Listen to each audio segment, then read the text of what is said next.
જામદેવભાઈ જવાબ આવી ગયો.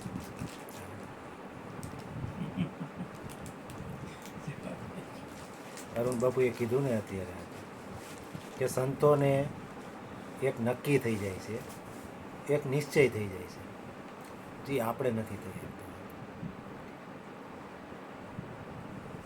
એકવાર ગંગાજીના ઘાટ ઉપર હજારો માણસ બધા હાથે સ્નાન કરતા હતા. એમાં શંકરજી અને પાર્વતીજી બે નીકળે ત્યાંથી. પાર્વતીમાં શંકરજીને શંકર દાદાને પૂછે કે પ્રભુ આમ જોવો કે આ કેટલા ભક્તો કે ગંગા સ્નાન કરી રહ્યા છે, કેટલું વાતાવરણ મસ્ત છે ત્યાં. એટલે શંકર ભગવાન કહે છે પાર્વતીજીને કે દેવી એ તમારો ભ્રમ છે કે આ બધા કરી રહ્યા છે સ્નાન, પણ એમાં ગંગા સ્નાન કેટલા કરી રહ્યા છે એ નક્કી નથી. તો એ કઈ રીતે જોવું કે હું તમને બતાવું કે એટલે શંકર ભગવાન પોતે એક વૃદ્ધ માણસનું સ્વરૂપ લઈને પોતે સૂઈ જાય છે ઘાટ ઉપર.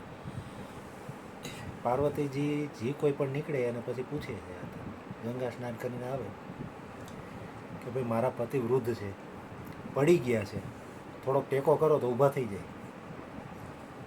સામે માણસ તરત તૈયાર થઈ જાય છે આ કે લાવો વાંધો નહીં કે પણ પાછા પ્રશ્ન કરે છે કે મારા પતિ છે એ નિષ્પાપ છે જન્મથી. કોઈ પણ પાપી પુરુષ એનો સ્પર્શ કરશે તો એ બળીને ભસ્મ થઈ જાય. જો તમે કાંઈ પાપ ના કર્યું હોય તો તમે અડો, નકર તમે બળીને ભસ્મ થઈ જાઓ તો મારી જવાબદારી નહીં. એટલે તરત જ માણસને સંદેશ થઈ જાય છે બરાબર કે અડવું કે ના અડવું. ભલે ગંગા સ્નાન કરી નીકળ્યા છે, કપડાં ભીના છે, કપડાં નીતરતા છે પાણીથી, પણ છતાં એવા હજારો માણસ આવે છે કે જે પછી પાછા પડી જાય છે પણ કોઈ હિંમત નથી કરતું.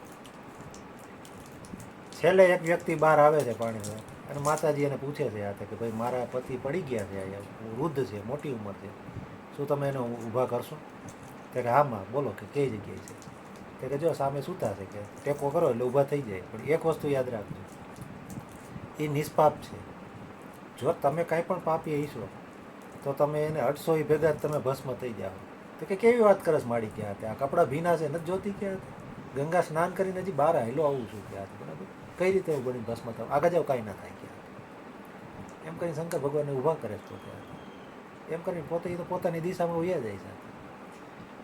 ત્યારે શંકર ભગવાન પાર્વતીજીને કહે છે આ કે જોઈ લ્યો આ હજારો માણસ હતા પણ ગંગા સ્નાન આને એકે કર્યું છે, બાકી બધાએ પાણીમાં ડૂબકી મારી છે. કારણ કે એને નિશ્ચય થઈ ગયો, એને નક્કી હતું કે મેં ગંગા સ્નાન કર્યું, હું પવિત્ર થઈ ગયો, મારામાં પાપ હવે ના હોય યાર. બરાબર. અને હજારો માણસ હતા એને નિશ્ચયને નક્કી નહોતું થયું કે ગંગા નાહીએ પણ આપણા પાપ ધોવાણા છે કે નથી ધોવાણા. રહીને ક્યાંક આપણે ભસ્મ થઈ જાય તો બાપુએ કીધું બહુ સાચી વાત આ કે નક્કી થઈ જવું જોઈએ, નક્કી ના થયા વગર બધું નકામ્યું. બોલીએ સદગુરુ મહારાજ. એક ગુરુ કૃપાથી પાછું બોલું.